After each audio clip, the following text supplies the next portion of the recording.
shout out sa mga hindi babaero dyan. Ano na ulit pangalan mo? Pangalan ko ay Katambay. Hindi talaga ako babaero. Yan. Kasi ang babae, Sana all. hindi dapat yan pinaglalaruan. Kasi yan ilarawan ng ating magulang. Kaya ang babae dapat minamahal yan. Yan. Ganyan tayo.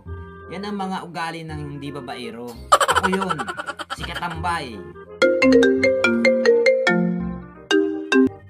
Oh. Hello. Jackie. Uy. Ano? Kumusta na? Oo. Sige. Oo, doon mo ako antayin sa ating dating tagpuan.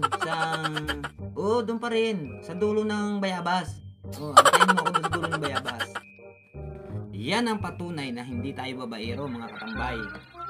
Kasi ang mga babae, hindi dapat yung pinaglalaruhan dahil yan ang larawan ng ating mga magulang. Tama ba ako, mga Katambay? Hello. Ngayon ka lang napatawag rin. 2 beses na yan! Sige. Sige. Antayin mo ako doon. Doon sa dati nating tagpuan. Doon sa may puno ng Bayabas. Okay, doon mo ako antayin. Yan. Yan ang uri ng mga katambay ng mga babaero. Pero ako, hindi ako babaero ka, mga katambay.